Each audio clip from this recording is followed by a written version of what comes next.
Hello everyone, in this video we are going to talk about dorsal pedis artery. So guys, if you not subscribe my channel yet, so please subscribe my channel and also press the bell icon. So guys, let's start our video.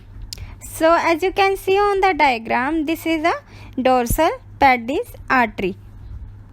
So it begins as the anterior tibial artery and enters the foot.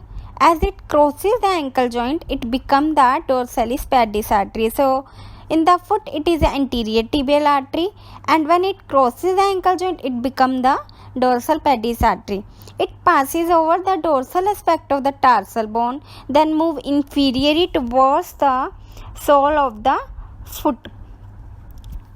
As you can see on the diagram, it comes into the ankle joint, then passes to the tarsal bone. So it is termed as a dorsal pedis artery. It then anastomies with the lateral plantar artery to form the deep plantar arch. Along with the lateral plantar artery, it forms the deep plantar arch. The dorsalis pedis artery supply the tarsal bone and the dorsal aspect of the metatarsal.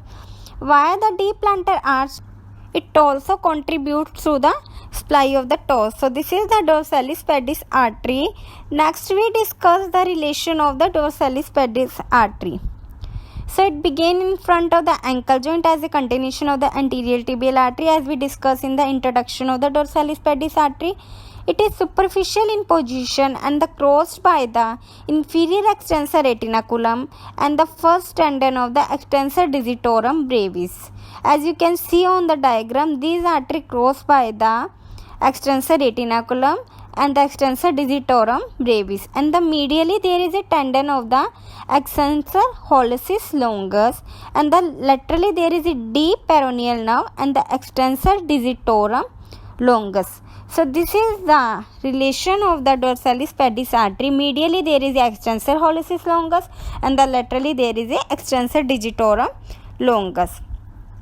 Next we discuss variation of the dorsalis pedis artery. So in about 14% of the cases, it could be replaced by the protruding branch of the peroneal artery.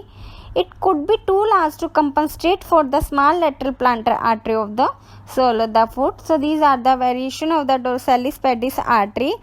Next, the branches of the dorsalis pedis artery.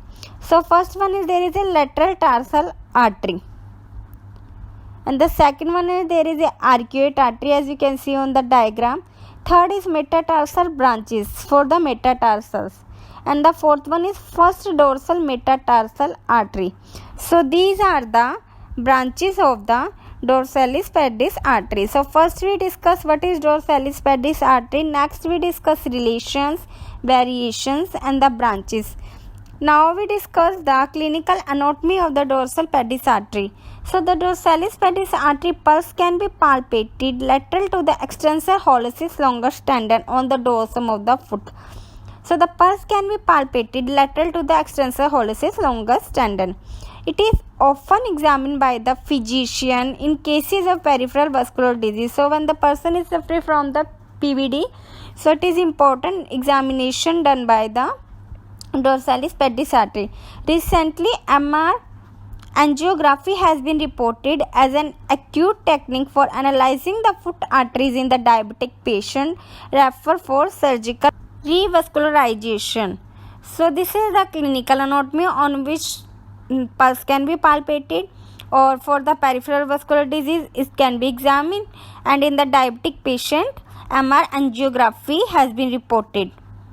So this is the dorsalis pedis artery, that is the most important topic that is generally asked in examination. So guys, hope you like this video. Please like, share, subscribe my channel. Thank you.